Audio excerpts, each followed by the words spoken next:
Nosotros en química tenemos hasta el momento cuatro actividades, de las cuales yo tengo sus puntitos. Algunos las tienen completas, otros les faltan un par de puntitos para llegar al máximo, otros no han entregado nada, a algunos les falta una. Hay un sinfín de variedades dentro del curso. Lo que sí, casi la mitad del curso tiene las actividades completas entregadas y con buenos puntajes, ¿ya? Quedan dos actividades más que vamos a hacer con puntaje y esas son las que va a ir como nota. Me imagino que ya lo han contado en química por lo menos, vamos a tener 4 más 2 son 6 actividades, con esas 6 actividades vamos a tener la nota. Y aquellos alumnos que no han entregado nada, que no están contentos con su nota, porque han trabajado poco durante estas clases, van a tener que dar esa prueba global, ¿ya? Y esa prueba global va a ser su nota del semestre. ¿Quién de aquí lleva hasta el momento el puntaje completo o casi completo? Se los voy mencionando para que ya tengan una idea y sigan motivados y sigan entregando. Los demás, porque les falta un poquito, los que ya le hagan son solamente los que tienen el puntaje como que si cortáramos hoy día, tendrían un 6,5 hacia arriba. Tengo a la Paula Agüero, tengo al señor Demián, Borja, Tomás, Tabata, Fernando Mandiola, la señorita Maite, Diego Medina, Matías Menares, Paula Novoa, Crescente Pérez, Joaco Sepúlveda y Rubén Urrutia, ¿ya? Dentro de los que nombré, el señor Demián, el señor Gutiérrez, el señor Crescente, Joaco y Rubén, les faltan un par de puntitos para llegar al 7, ¿ya? Pero yo voy a dejar un pequeño rango ahí, no es que los que tengan el puntaje completo van a tener el 7, sino que vamos a dejar ese rango, por ejemplo, de 3, 4 puntos para llegar al 7. Y si tienen las dos actividades que vienen completas, por ejemplo, alcanzarían a llegar al 7, ¿ya? Si alguno, por ejemplo, le da un 6,7, un 6,5, un 6,4, pueden dar esa prueba global si quieren, y si se sacan un 7 o una nota mejor a la que tienen, se coloca, y si les va mal, se coloca la nota más alta, ¿ya? Yo no voy a hacer promedios. Si usted da ese examen global, va la nota más alta, ¿ya? Y si tiene la nota baja, tiene que hacerlo sí o sí. Si no lo da, se coloca la nota que Profe, tiene hasta ahora. pero ese Dígame. ensayo global, ¿usted pretende hacerlo presencial o está a prueba online?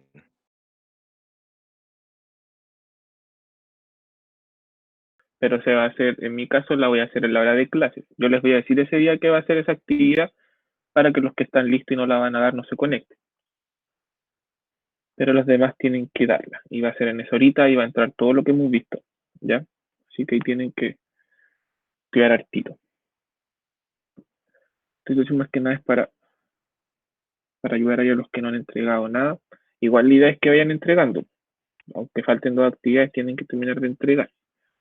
Los que no han hecho nada, chiquillos, tienen que por lo menos hacer las tareas para que vayan viendo si van comprendiendo, ¿ya? Ignacio, Tomás y Joaquín les falta re pocos puntos, no es que no tengan el 7, sino que tengan en cuenta y que no están al total, pero están cerca de, ¿ya?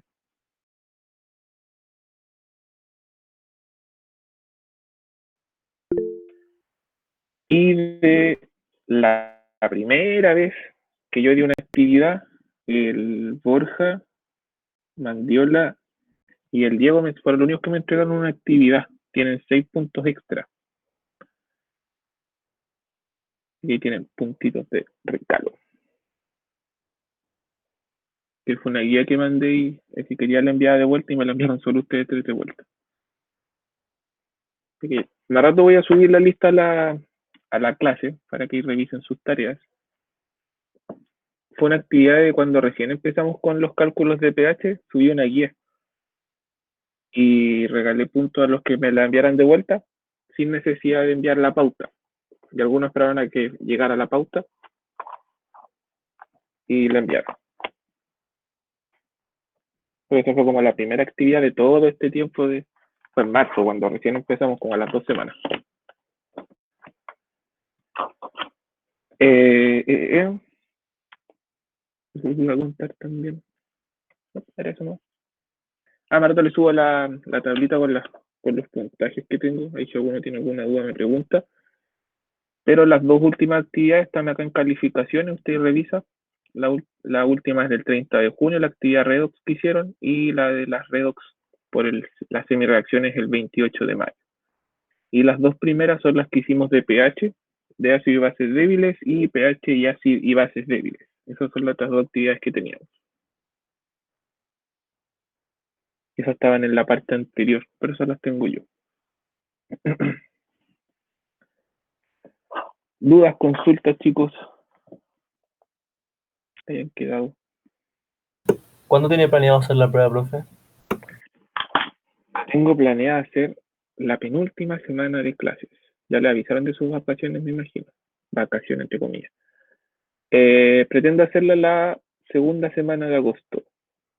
Ah, no, ustedes saben, el 14. Quiero hacerla, ojalá, la semana del 3 al 7.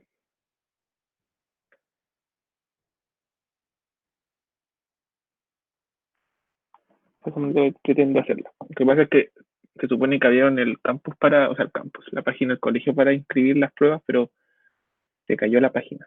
Así que no he podido subir la fecha. Pero debería ser la semana del 3, que creo que en el caso de ustedes sería el 4, ese día de actividades. ¿Ya?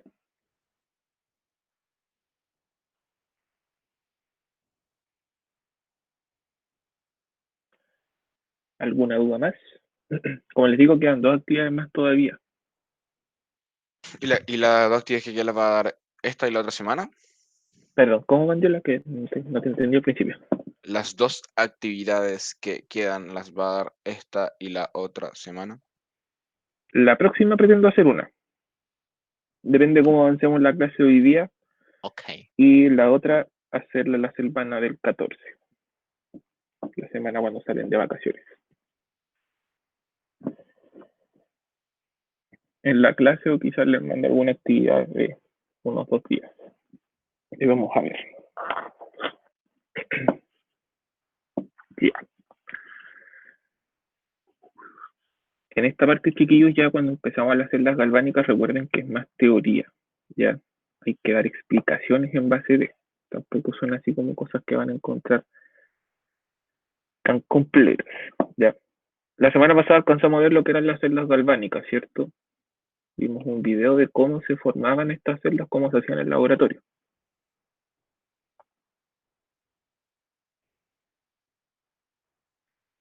¿Cierto? ¿Alguien me recuerda, por favor? Sí. Cierto, muchas gracias. ¿Se acuerdan del videito, cierto?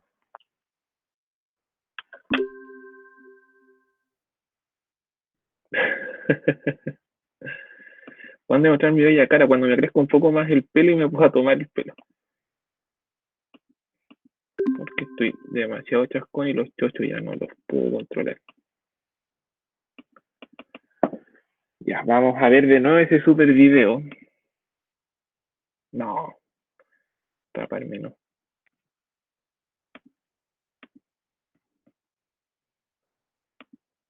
Denme un segundito, que tengo el link por aquí.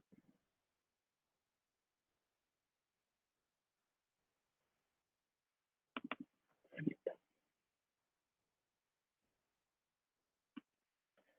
Ya, vamos a hacer un breve repaso de lo que vimos en la clase pasada.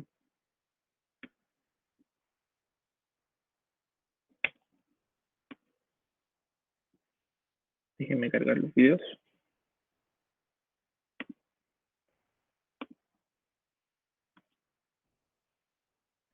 Ese era uno y el otro. Aquí está.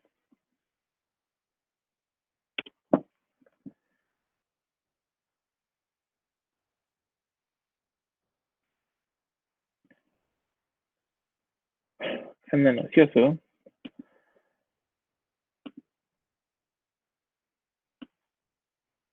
¿Estáis con barba mandiola?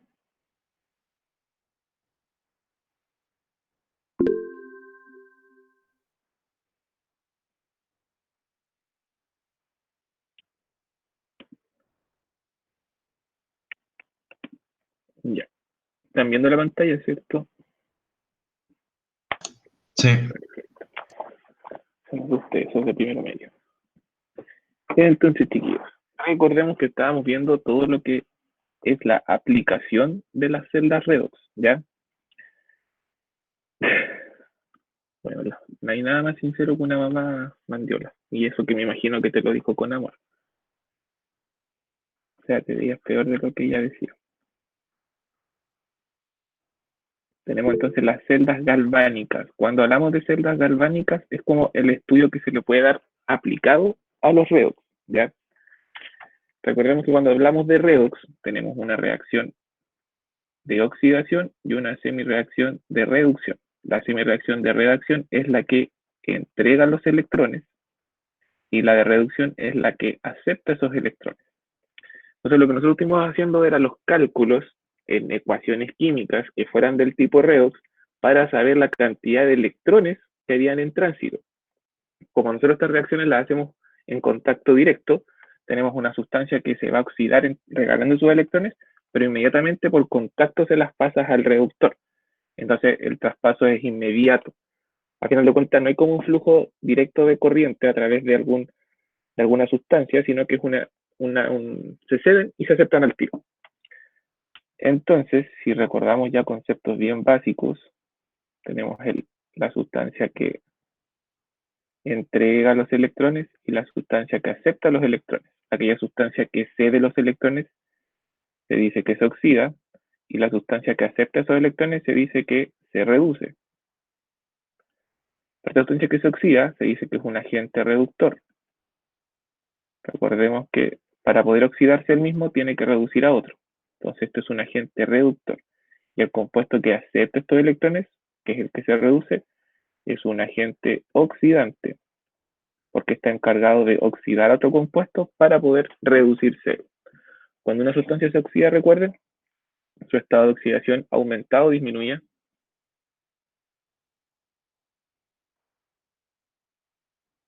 Que son un curso silencioso, se me olvida. El EO aumenta en la oxidación y en la reducción el EO disminuye. Entonces ahí tenemos la oxidación y la reducción. Este es el concepto por el que trabajamos. ¿Qué pasa? Que los químicos utilizan ese traspaso de electrones para producir una corriente eléctrica. Borja, lo que tú me enviaste, no te había respondido antes, cuando me enviaste los compuestos, los escritos, en química se hace el estudio básicamente de cargas eléctricas, pero porque no calculamos la carga eléctrica en sí, sino que trabajamos con potenciales, como las diferencias de carga que se producen. En cambio, en física, trabajan ahí con la carga y trabajan con cada una de las cargas y ahí por convención se trabaja como que si fueran cargas positivas en movimiento, ¿ya? Pero es porque hacen cálculos más específicos con esto de la corriente eléctrica y todas las cargas.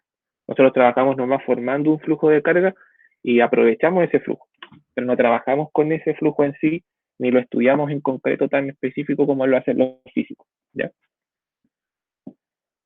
Para que no mezcles los dos conceptos y te enredes mucho con eso. Nosotros estudiamos nomás que se hace un flujo de cargas. Perfecto. Entonces, este flujo de cargas que tenemos aquí se puede utilizar y formar una corriente eléctrica, ¿ya? Y esa corriente eléctrica, por ejemplo, suponiéndolo así, tenemos el agente oxidante, tenemos el agente reductor. Si el contacto es directo, no habría corriente eléctrica, pero si nosotros, por ejemplo, colocáramos aquí un cablecito, colocáramos una ampolleta, este flujo de electrones formaría una corriente si fuera constante ese cambio y se prendería, por ejemplo, la lamparita, porque ese flujo de electrones pasaría y podría hacer esa reacción ahí por corriente eléctrica. Entonces, para poder explicar cómo ocurre cómo funciona este flujo de electrones, se explica a través de las celdas galvánicas o celdas voltaicas, que también le llaman porque se miden a través de los volts, que es a través de reacciones redox, ¿ya? Entonces, para poder explicar esto, utilizamos las celdas galvánicas. Para poder usar estas celdas galvánicas para explicar este flujo de electrones, primero que todo, la reacción redox tiene que ser espontánea. ¿Qué significa que sea espontánea? Que tiene que hacerse por sí sola. que si nosotros tenemos un compuesto oxidante y uno reductor, al momento de hacerlos interactuar, tiene que darse por sí solo ese flujo. No que nosotros intervengamos para que se haga ese flujo. Entonces, la primera regla para poder hacer una celda galvánica es que la reacción redox sea espontánea. Y de esa forma se pueda crear espontáneamente la corriente eléctrica.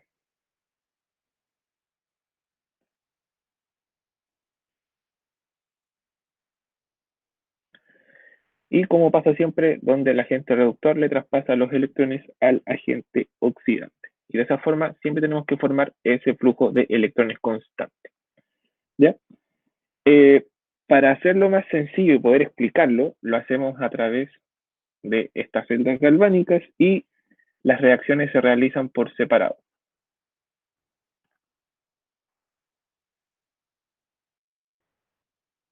¿Qué significa que se haga por separado? Que vamos a tener el que se oxida en un lado y el que se reduce en otro recipiente. Porque si los dejamos juntos, recuerden, se hace ese traspaso inmediato por contacto y no tendríamos un flujo ahí que nos permitiera formar esta corriente eléctrica. Y para formar este esquema, nosotros lo realizamos a través de la pila de Daniels, o también llamada la celda de Daniels, ¿ya?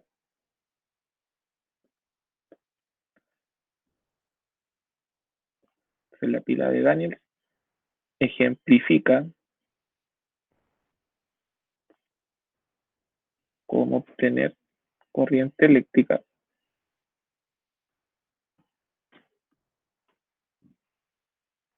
desde un redox, desde una reacción redox. No significa que esto fuera una forma aplicada y que solamente de esta forma existe la corriente, sino que ustedes saben que están las pilas, las baterías, un sinfín de compuestos que utilizan esta estructura, pero no así como la pila de Daniels, ¿ya? Esto es como una forma solo de ejemplificación, cómo se pueden mover los electrones. Y ahí yo les mostré los siguientes videos.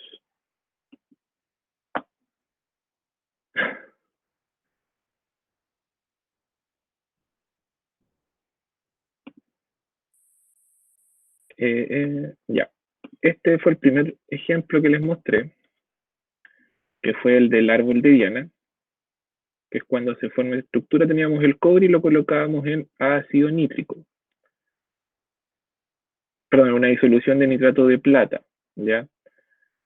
Acá, por ejemplo, no hay un flujo de electrones. Si colocáramos ahí un voltímetro, o no me acuerdo cómo se llaman los que se usan también, los multitester, cuando medimos el flujo de corriente no habría nada, porque el contacto está directo. La disolución nos está dando la plata que está en disolución, que se está pegando ahí, y el cobre está saliendo del alambre, se está yendo a la disolución.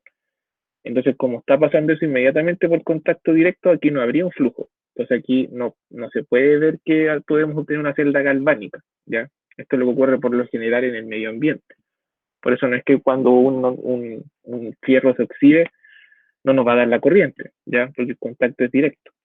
Aquí se observa un poquito mejor, por ejemplo, cómo se produce ahí el traspaso. La plata, que está como plata más 1, está disuelta, entonces está como ion, y el cobre está metálico, entonces está con carga 0. Entonces, cuando nosotros colocamos aquí el alambre de cobre, se hace un intercambio donde el cobre abandona el alambre, cede sus electrones y los deja en el alambre. Y la plata, que está con carga positiva, se acerca a estos electrones, los gana y se transforma en plata metálica. Entonces, hace como un intercambio. Entonces, el cobre sale y entra la plata como metal.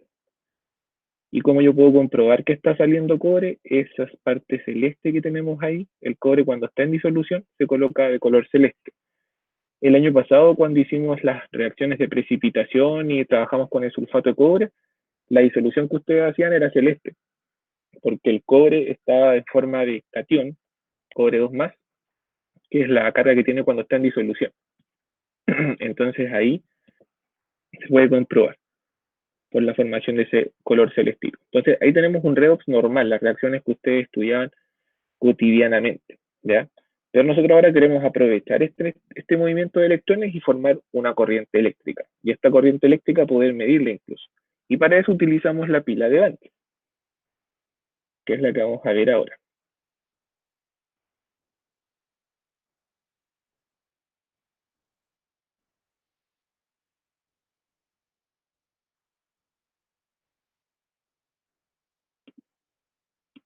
Y este es el que vimos la semana pasada. Lo están viendo, ¿cierto? Sí, sí, lo estamos viendo. Perfecto. Voy a silenciar el micrófono para que escuchen.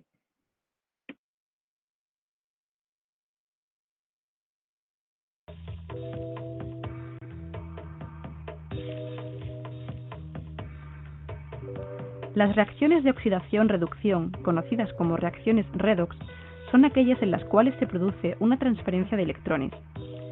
De modo que una sustancia denominada reductor cede electrones a otra sustancia que se denomina oxidante.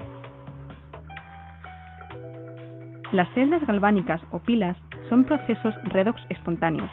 En ellas, los electrones se mueven por un conductor eléctrico desde el ánodo, que contiene a la sustancia reductora, hasta el cátodo, que contiene a la sustancia oxidante. Este proceso puede ser aprovechado para generar trabajo eléctrico.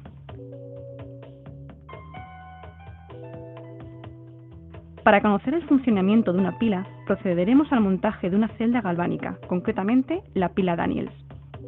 Para ello, necesitaremos preparar previamente dos disoluciones, una de sulfato de cobre 2 y otra de sulfato de zinc, ambas a una concentración 0,1 molar. Una vez preparadas las disoluciones, podemos proceder al montaje de la pila, siguiendo los siguientes pasos.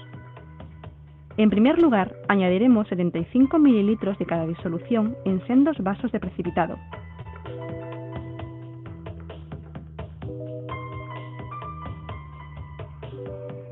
A continuación, llenaremos un tubo en U con una disolución saturada de cloruro de potasio.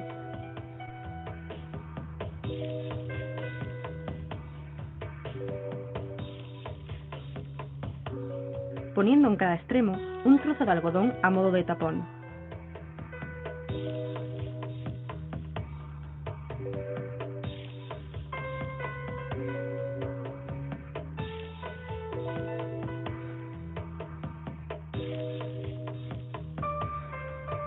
Posteriormente, introduciremos cada uno de los extremos del tubo en U en un vaso de precipitado y lo sujetaremos con una pinza a un soporte. Seguidamente, sumergiremos un electrodo de zinc en el vaso de precipitado que contiene la disolución de sulfato de zinc y un electrodo de cobre en el vaso de precipitado que contiene la disolución de sulfato de cobre. Por último, conectaremos los electrodos al voltímetro. En este caso, la celda que contiene el electrodo de zinc es la que actuará como ánodo, pues es donde se produce la oxidación, mientras que la celda que contiene el electrodo de cobre actuará como cátodo, dándose lugar en ella la reducción.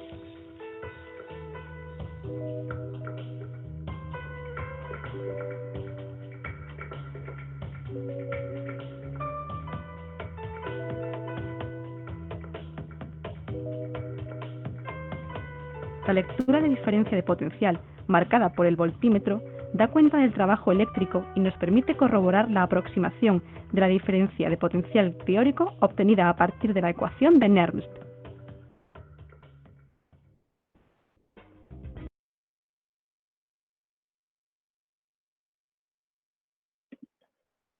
Ya chicos, ahí tenemos entonces cómo se forma una pila o una celda galvánica de forma aplicada en laboratorio, ¿ya?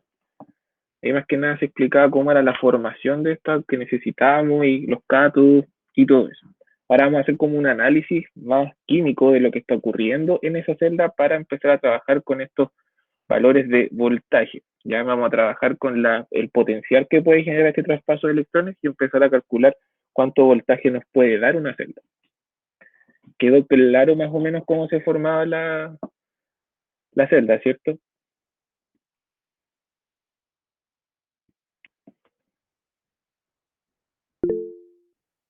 Bueno, si no queda claro, ahí les mandé en el chat el link para que lo revisen. Para después si quieren ir pasando materia o vayan estudiando, pueden revisar todo lo que tiene que ver con el video.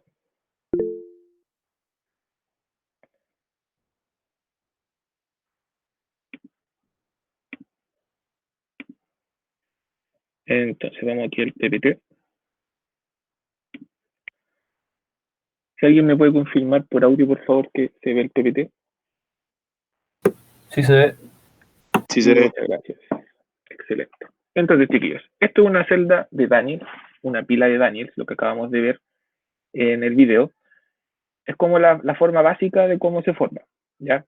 Aquí tenemos un ánodo, tenemos un cátodo, tenemos las disoluciones que se formaban y tenemos el puente salino y tenemos el medidor de voltaje, ¿ya? En este caso, si se dan cuenta, tenemos dos disoluciones que se hacen inicialmente, una de sulfato de zinc y otra de sulfato de cobre. ¿Por qué se hacen este tipo de disoluciones? Porque son disoluciones que conducen la electricidad. Recuerden que son sales, entonces en agua se disocia. Entonces, esta disolución va a tener el zinc de forma disociada como zinc más 2 y el de acá va a tener cobre más 2. Si se dan cuenta, las disoluciones tienen que ser del mismo tipo de metal con el que se están colocando los electrodos. Y vamos a esperar que pase este caballero, que como siempre arruinan mis clases.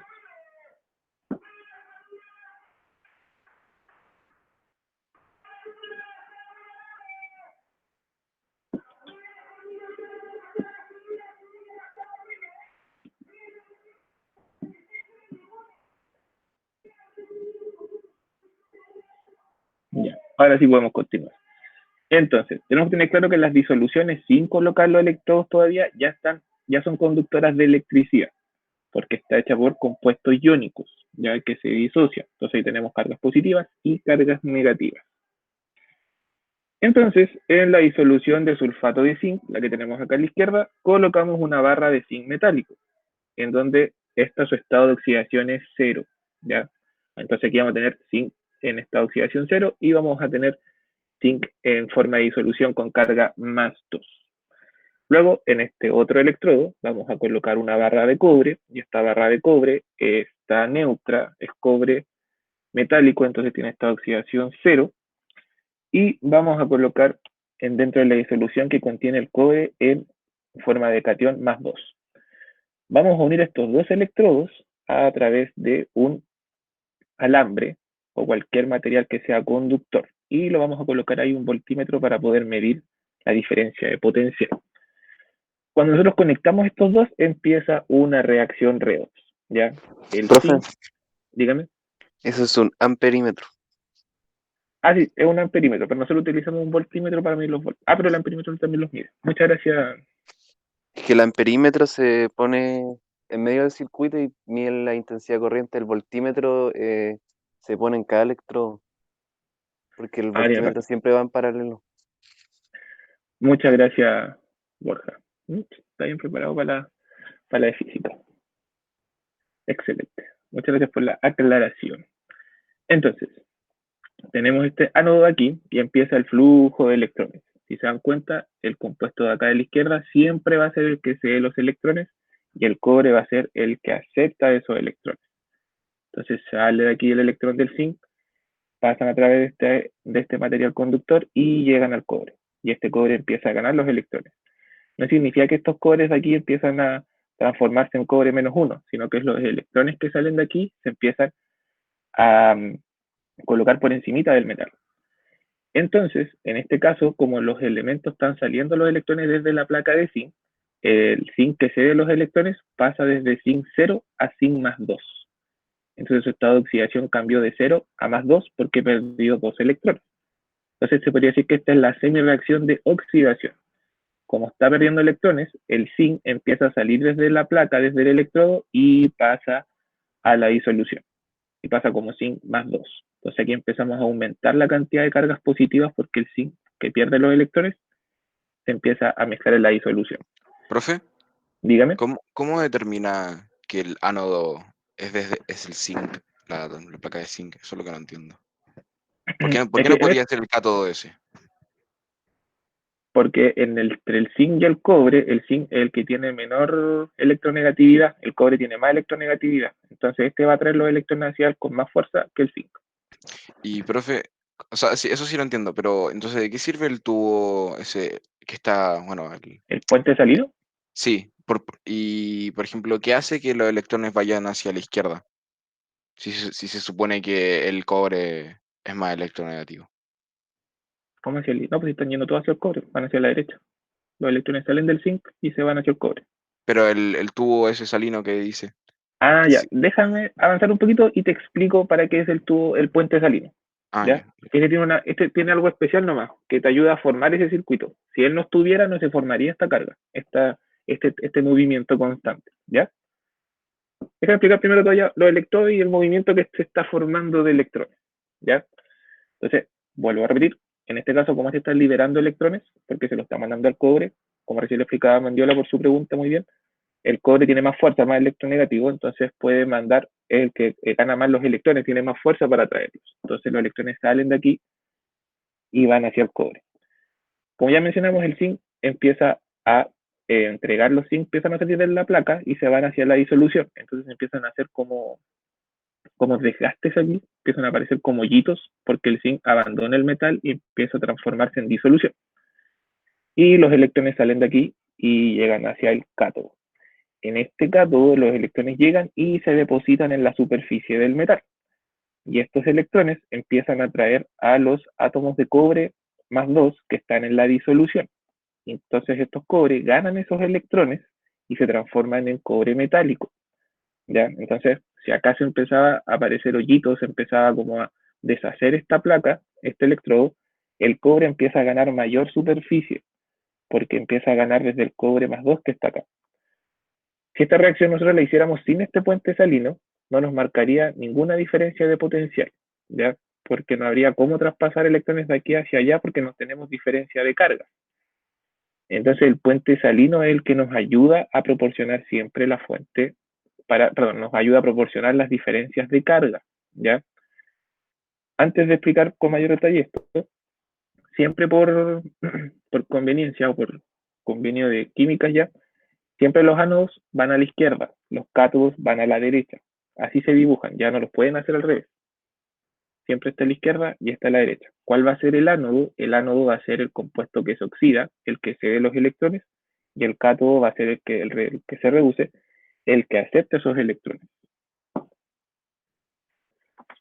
Entonces, este puente salino que tenemos aquí, se llama puente salino porque es una sal disuelta, se va a colocar en estos tubitos en forma de U y se le colocan unos tapones para que empiece a salir de a poco y no me salga toda la disolución de una vez, ¿ya? Siempre tiene que estar formado una disolución electrolítica fuerte, o sea, que se disocie por completo. Por lo general, por la facilidad y lo económico que es, se utiliza el cloruro de potasio, ¿ya? Y cuando nosotros lo colocamos en contacto, se registra una diferencia potencial. ¿Para qué se utiliza este puente salino? Porque estimula la ionización, ¿ya? Gracias a él se hacen las diferencias de cargas y empieza a ocurrir el traspaso de electrones. Siempre, siempre, siempre, los aniones se van a ir hacia el ánodo y los cationes se van a ir hacia el cátodo, ¿ya? Eso se pueden acordar fácilmente, que todos los con carga negativa se van a ir al ánodo y los con carga positiva se van a ir al cátodo. ¿Por qué pasa eso? Porque acá tenemos mayor cantidad de cargas positivas, ya que el zinc abandona los electrones y se transforma en zinc más 2, entonces va a sentirse más atraído por el cloro, y en el caso de los cátodos, como los electrones están llegando acá, tenemos más cargas negativas, porque los cobres, que eran los positivos, las cargas positivas de la disolución, se están transformando en cobre metálico y están acá. Entonces las cargas negativas están en mayor cantidad en esta disolución y el potasio se siente más atraído. Si Sirve nosotros como no para colocáramos, equilibrar la... o sea, para que no lleguen al equilibrio, porque si llegamos al equilibrio no habría flujo de electrones. Entonces me va faltando carga, va apareciendo la otra. Y de esa forma yo hago que haya una diferencia de cargas para que se produzca el traspaso de electrones. Profe, pero Dígame. ¿por qué se llama ánodo el que da los electrones? Si se vuelve positivo, no debería ser es el cátodo. Exacto. Se le llama ánodo porque es el que proporciona la carga negativa, que serían los electrones. Y este se le llama cátodo porque es el que está recibiendo los electrones. Por eso llevan esos nombres. Es como el tubo de los rayos catódicos que se estudiaba en primero medio para poder estudiar esto de las propiedades de los electrones. Igual uno lo toma al contrario, porque lo toma desde donde sale la carga negativa hacia donde llega la carga negativa. Profe, Dígame. ¿el ion sulfato de la disolución a la derecha se va al otro recipiente? No, esta se queda aquí nomás. no se mueve. En los dos tiene iones sulfato. Estas dos no tienen conexión. El puente de salino tampoco los conecta, solo les proporciona carga, nada más. Pero las disoluciones son separadas. Oiga, profe, Dígame. es que no entiendo cuál es la función del SO4. Nada. Es simplemente porque la sal viene con eso. El sulfato no tiene ninguna. Es un ion. ¿Cómo se llaman? Iones observadores. Ya no tienen ningún trabajito aquí. Lo que sí ayuda a generar carga negativa. Porque, por ejemplo, como aquí va ganando positiva, pero más que darnos carga no nos produce nada. Lo que aquí se produce en sí, lo que nos sirve es el zinc. El zinc como cation y zinc metálico. Cobre metálico y cobre en disolución. Pero el sulfato ahí no tiene mucho aporte. O sea, que importa la sal nomás. O sea, es igual el componente de la sal, pero nos importa el metal de la sal. ¿Ya? Porque es el que te va a ayudar a que ocurra esto de que el zinc se transforme en zinc más 2. Si tú colocaras otra disolución, no habría como una formación de que salieran los zinc, por ejemplo, a una disolución de cobre, no va a pasar eso. Entonces tiene que ser una sal del mismo tipo de metal que estás trabajando en tu electrodo. Y esto es como el acompañante nomás. Pero más que eso, nada. Profe, pero Dígame. en la parte del zinc, él suelta electrones, ¿cierto? Entonces, Los electrones. el ion de cloro, bueno, anión de cloro, llega ahí, y eso ¿por qué no favorece al equilibrio? Si está como rellenando los electrones que se van. O sea, está rellenando como las cargas que están quedando, pero es que es la placa la que pierde esas cargas, no es la disolución. En cambio, este ayuda a que haya un exceso, por ejemplo, de más cargas negativas. Igual como que favorece ese equilibrio. Creo que entender a qué te refieres con ese equilibrio. Va ayudando a que se forme ese equilibrio y esté constantemente transformándose y entregando electrones. Como que mantiene constante el intercambio. Exactamente. Si aquí, por ejemplo, se acabara ya esa diferencia, hasta ahí nomás llegó la pila. Por eso que las pilas se acaban, por ejemplo. Porque los puentes salinos ya ocuparon todo lo que más podían de sus cargas. Hay una última cosa, profe. Dígame. En el tubo, o sea, Uh-huh. el puente ese, la parte que está tocando con el agua, supone que el cloro no va a salir de ahí en realidad, solamente está como chocando con la disolución. No, sí, igual sale, pero sale en pequeñas cantidades porque hay un tapón de algodón, cosa que se puede humedecer y Ah, ya, salga sí o sí tiene que estar más. lentamente. Sí, siempre se utiliza algodón, pero es para que salga lentamente, como a través de la humedad. Porque si tú lo Ya, colocaras abierto, por ejemplo, se iría todas las disoluciones hacia los costados. claro.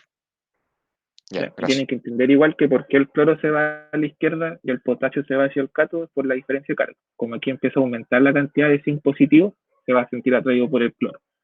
Y acá como empieza a disminuir esta carga positiva, porque se empiezan a transformar en cobre, entonces el sulfato, aquí sí nos sirve un poquito el sulfato, la cantidad de sulfato es mayor que la de cobre positivo, el potasio se siente atraído hacia acá porque hay mayor carga negativa. Esta disolución es más negativa y esta disolución es más positiva. Entonces, si esto lo llamo así como hacerle un zoom a esta celda, Oiga, profe, dígame. es que, o sea, entonces, cuando llegan los electrones al cobre, esos electrones, ¿qué pasa con esos electrones? Porque, o sea, como que no se acaba la cantidad de electrones, por así decirlo, por el cobre más 2. El cobre más 2 no los capta. Sí, el cobre más 2 que los capta, por eso que el electrodo se termina aumentando, empieza como a engordar, porque se empieza a colocar todo este cobre que está en la disolución, se acerca, porque los electrones quedan depositados encima solamente, ¿ya?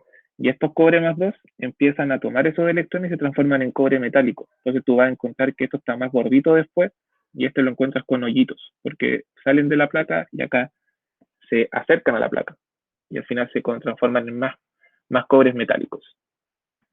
Entonces los Ah, electrones ya. llegan y los toman los cobres. Entonces, como empiezan a desaparecer los electrones, más electrones van pasando y se va formando esa carga. Entonces, aquí ya lo podemos ver de forma más cercana, como haciéndole un zoom a los electrodos. Ahí tenemos el ánodo de zinc, tenemos el cátodo de cobre. Si nos damos cuenta acá, tenemos el zinc, y el zinc tiene ahí los electrones, los empieza a ceder, los electrones empiezan a subir, suben por aquí y llegan al cobre. Y todos estos elementos que pierdan, todos los zinc que pierden electrones se transforman en zinc más 2. Y el zinc más 2 no puede estar como metal, sino que está en disolución. Y eso es lo que encontramos acá. En cambio, el cobre lo que recién veíamos, que están los electrones depositados encimita de aquí. ¿Ya? Entonces se acercan estos cobres de la disolución con carga +2, ganan esos 2 electrones y se suman a la masa, se suman al electrodo. ¿Ya? Y podemos observar, por ejemplo, las semi-reacciones que se formarían en cada una. ¿Ya? Por eso hay que se dice que tiene que ser espontánea la reacción, cosa que yo los conecte y empiece a poder medir la diferencia de potenciales. Ahí sí aparece el voltímetro. Entonces, recuerden que si yo colocara esto solo sin el puente salino, marcaría 0. No habría transferencia de electrones. Gracias al puente salino, yo puedo generar esa diferencia de potenciales. Entonces, si se dan cuenta, acá tenemos el ánodo, que es el que se oxida, y los compuestos que se oxidaban en las semireacciones, recuerden, los electrones aparecían en los productos. Y en el caso de los compuestos que se reducen, los electrones aparecen en los reactantes.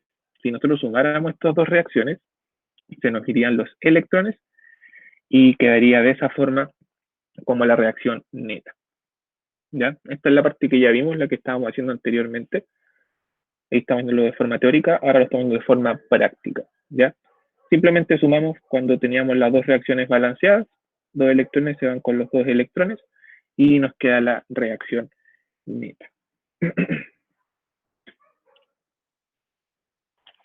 Entonces, después de esto, nosotros podemos hacer diagramas de celdas. Profe, Dígame. ¿cómo se interpreta el resultado que da el voltímetro? Eso no lo entiendo. En volt. Por ejemplo, te da 5 volt, que es la diferencia de potenciales. Es como la medida de diferencia de carga entre cada lado. Pero lo hablamos como potencial. Sí, pero sí, eso sí lo entiendo, pero no entiendo cómo se interpreta. O sea, por ejemplo, el tipo en el video mostró un 1.06, creo que era, y no entiendo qué significa eso en realidad. Que esa es la medida de potenciales, la corriente que se genera en la reacción redox. Que es como la diferencia de las cargas ahí. Y puede dar un resultado negativo también, ¿o no? Sí, puede ser positivo y puede ser negativo. La idea por lo general es que sea positivo, porque el valor que te da ahí es el valor de la celda completa. Pero tú no estás obteniendo cuánto es el valor del ánodo ni del cátodo, es como la suma de los dos. Y esas reacciones, si son espontáneas, van a ser siempre positivas. Pero tenemos que ver el de cada uno. Y vamos a ver después que existe una tabla y ahí existe, por ejemplo, el potencial del cobre con el potencial del zinc, puede que uno sea positivo y el otro sea negativo. Pero el conjunto de ambos forman un voltaje positivo. Pero eso ya lo vamos a ver un poquito más adelante en la clase. Dígame. Ajá.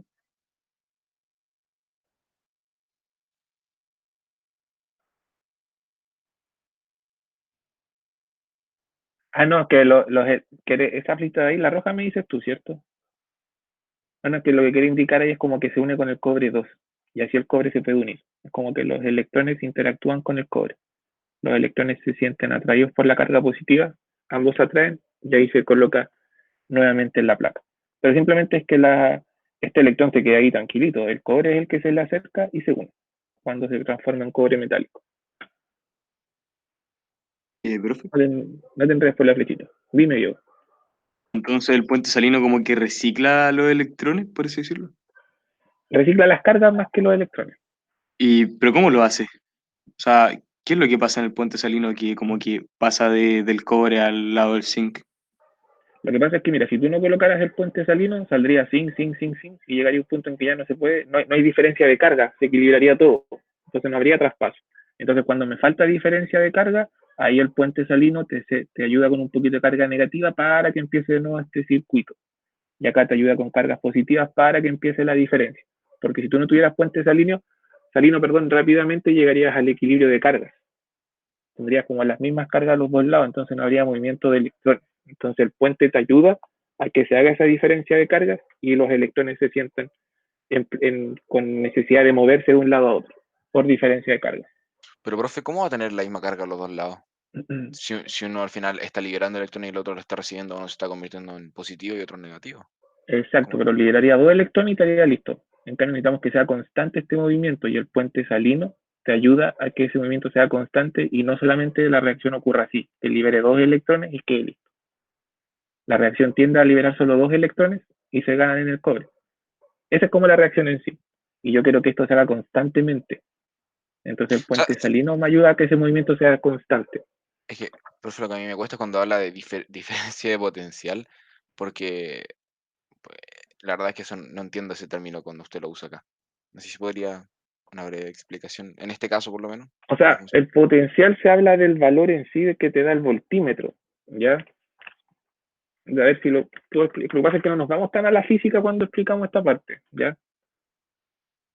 Mira, cuando yo hablo de potencial, como la diferencia de cargas que se forma en sí. No sé si, a ver, si alguien me puede explicar lo que en física ustedes ven como potencial. Profe, o sea, en física nos explicaron que siempre para que las cargas se muevan, para que haya movimiento de carga, desplazamiento de carga, tiene que haber una diferencia potencial. Siempre las cargas se mueven donde hay mayor potencial a donde hay menor potencial. Eso en las Ya, cargas y ese positivas y en las negativas donde hay menor potencial a mayor potencial. Si no hay diferencia potencial, las cargas no se van a mover. En el fondo eso. ya, y lo que Mandiola lo confunde un poquito es el concepto potencial. ¿Qué es ese potencial, Borja? Cuando uno Eh, dice que hay mayor potencial o menos potencial. Porque, por ejemplo, acá cuando nosotros hablamos de potencial en química, o sea, es lo mismo que en física, pero física ya se va más a lo neto, al cálculo. Nosotros, por ejemplo, tenemos la plaquita de zinc, la tenemos disuelta, por ejemplo, en una disolución,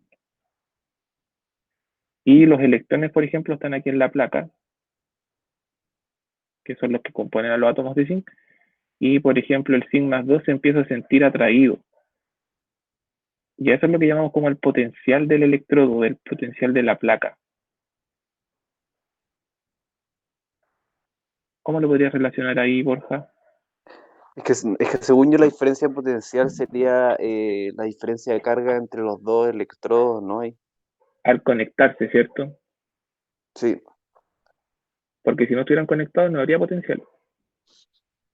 es que, o sea, de forma matemática yo me acuerdo que estaba ligado a lo que era la energía potencial, porque es la energía potencial entre la unidad de La carga, energía, exacto. el voltaje es la diferencia de energía potencial entre la unidad de carga. Uh-huh. Y, o sea, esa es como la definición matemática, pero no me acuerdo Sí, muy el potencial bien. en sí como concepto se representa como la que describe la variación de una magnitud. Entonces, cuando hablamos acá es la diferencia de carga eléctrica o la diferencia de que un lado está con más carga, menos carga. Y si ya nos vamos a lo físico neto, ahí tenemos el potencial eléctrico y todos los potenciales que se puedan estudiar, ¿ya?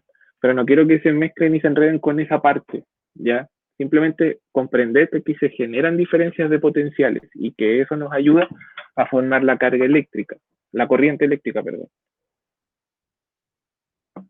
Ya, porque se nos termina enredando mucho. ¿Entiendes un poco tu respuesta? ¿Se soluciona, Mandiola? Es que mi duda es que yo entiendo más o menos la parte de física, pero es que siento Uh -huh. que no se puede relacionar tanto con el ejercicio que hacemos acá en química porque como que no se usa el mismo contexto, digamos. Es que Porque física es más es otro números. tipo de ejercicio lo que vemos en física igual. ¿Ah? Sí, es otro tipo de ejercicio. Pero acá nosotros lo que queremos medir es la diferencia o la variación de magnitudes, ¿ya? Que en este caso lo medimos a través del voltímetro de volt. Que hay Pero una diferencia entre mayor potencial. diferencia que haya entre el de la izquierda y el de la derecha, mayor carga eléctrica va a haber, o sea, mayor Exacto, corriente. Eso corriente sí, eléctrica. sí lo entiendo, pero lo que no entiendo es, eso sí lo entiendo, pero no entiendo cómo eso se forma al agregarle más electrones a la izquierda. Más carga negativa. Porque al final la diferencia se va a seguir equilibrando siempre, entonces nunca va a ser tan diferente, no sé cómo decirlo. Pero bueno, igual entiendo lo que quiere decir, así que me quedo con eso. Ya, mira, después te voy a explicar con más profundidad y esa parte ya más metafísica, ¿ya? Que si no vamos a terminar muy profundizado y a algunos no se les hace muy fácil esta parte y no los quiero complicar tanto con eso, ¿ya? Entonces Sí, podemos darle a mí una... tampoco se me hace fácil. es que, por eso, no nos profundicemos tanto ahí, ¿ya? Vamos a poquito. No nos pongamos ansiosos. Entonces, ya tenemos la celda galvánica, ya vemos cómo funciona, vemos que se da una diferencia potencial aquí, que es lo que hablamos, que era lo del voltímetro, y hay un flujo de carga eléctrica, ¿ya? sin puente salino no habría ese flujo de cargas eléctricas, pasaría los dos electrones y ahí quedaría. Entonces, para eso nosotros aquí podemos representar estos electrodos, lo que está ocurriendo en base a sus reacciones redox, semireacción de oxidación, semireacción de reducción. Podemos sumar ambas reacciones y tenemos la reacción neta. Pero para poder expresarla en base a una celda, no utilizamos esa reacción típica redox. Utilizamos lo siguiente. Dejemos así esa celdita ahí nomás. Vamos a hacer ahora el diagrama de celda. Entonces, estas celdas galvánicas que uno escribe aquí se pueden representar como una reacción a través de un diagrama de celda. Y se utilizan para representar las celdas galvánicas.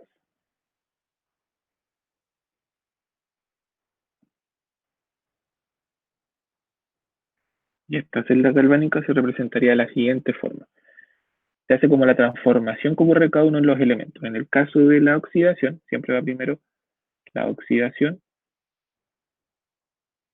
que en este caso sería el ánodo, y luego se escribe la reducción,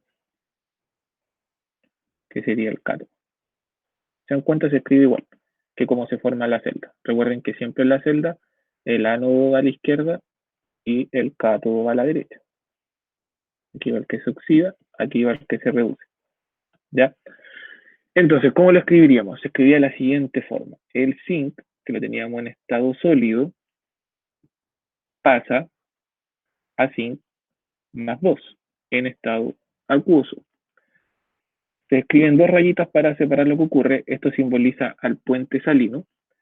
Y en el otro lado tenemos el cobre más 2, que estaba en estado acuoso y que se transforma en cobre sólido.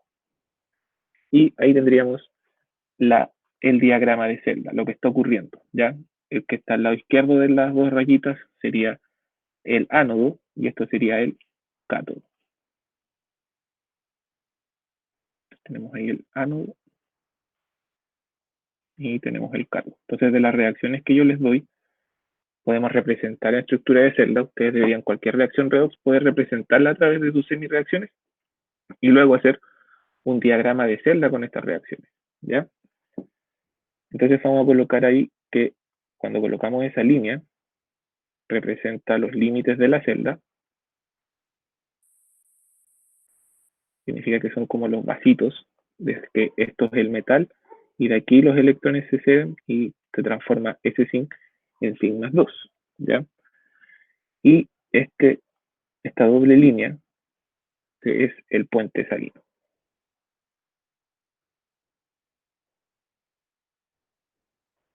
Y tienen ustedes que ir representando, ¿ya?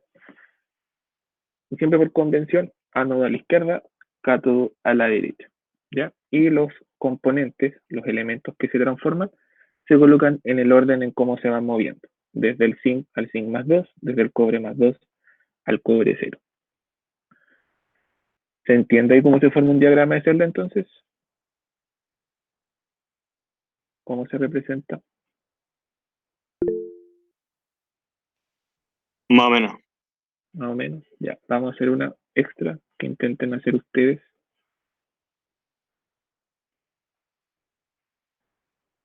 Por ejemplo, la siguiente ecuación.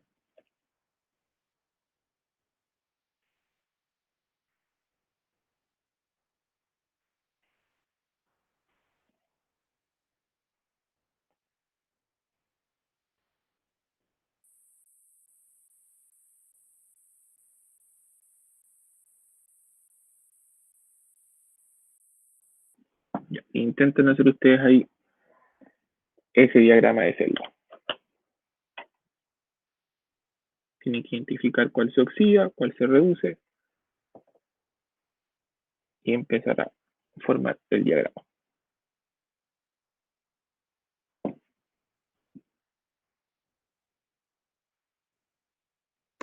Profe, ¿el aluminio del final es acuoso? Acuoso, sí. Pero falta eso. Ahí sí.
No.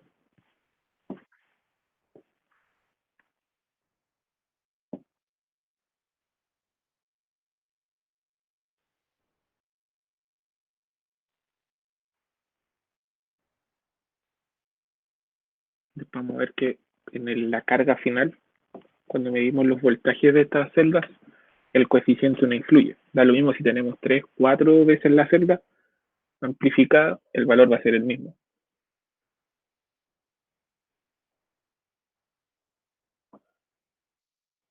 Mira,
ya chiquillos. ¿Lograron sacarlo?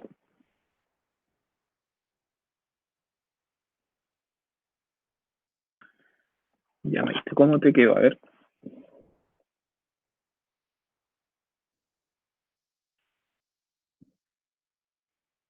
Ya,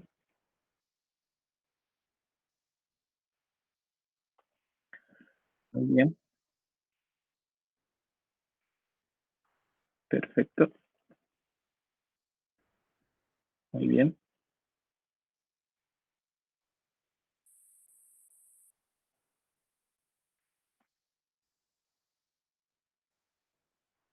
perfecto, Maite. Excelente.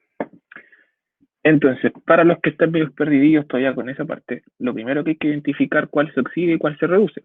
Si nos damos cuenta aquí, tenemos el hierro, y el hierro pasa de estado de oxidación más 2, pasa a estado de oxidación 0. Entonces aquí hubo una reducción. Y recuerden que todos los compuestos que se reducen son cátodos. Y en el caso del aluminio, el aluminio tiene esta oxidación 0 y pasó a más 3. Entonces eso quiere decir que este compuesto se oxidó. Y como se oxidó, los compuestos que se oxidan van en el ánodo. Y por convenio, nosotros colocamos siempre, recuerden, ánodo y cátodo. Y se coloca en el orden del cambio que se produce. Entonces, como este es el que se oxidó, tenemos ahí que pasa de aluminio sólido a aluminio más 3.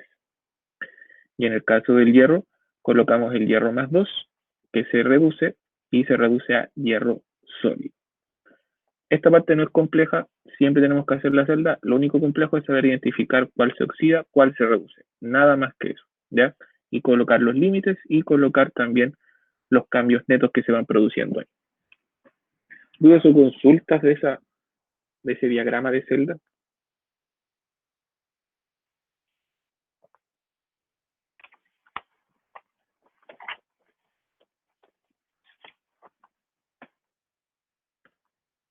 En el chat.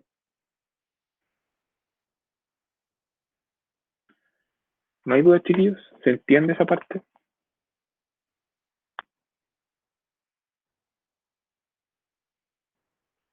Ya. Vamos a llegar hasta aquí entonces, chiquillos. La próxima clase ya vamos a empezar a hacer los cálculos de los diagramas de celda. para empezar a analizar cómo podemos obtener un valor de potencial y de esa forma saber si es que todas estas reacciones van a ser espontáneas, no espontáneas. Vamos a saber, ahí tienen que recordar lo que era el equilibrio y vamos a hacer algunos cálculos. Lo más complejo que les va a tocar, chiquillos, es separar una X en una suma o en una resta. ¿Ya? No son difíciles los ejercicios, pero hay que tener clarito cuál es el que se oxida, cuál es el que se reduce, cuál es el cátodo en ese caso y cuál es el ánodo. Y desde dónde hacia dónde es el paso de electrones. ¿Ya? Así que como les dejé en ese video ahí para que formen la carga, para que se forme la celda de Daniels, para que lo revisen. Y acá les voy a subir las imágenes ya para que empiecen a relacionar con esto y lo pasen en su cuaderno y se haga mucho más sencillo explicarlo. ¿Ya? Próxima clase ya empezamos con los ejercicios. Si alguien quiere revisar algo, vamos a empezar con los electrodos estándar de hidrógeno. ¿Ya? Pueden buscar ahí información en algún libro. YouTube igual hay algunas explicaciones para que empiecen ya a tener una idea de lo que es.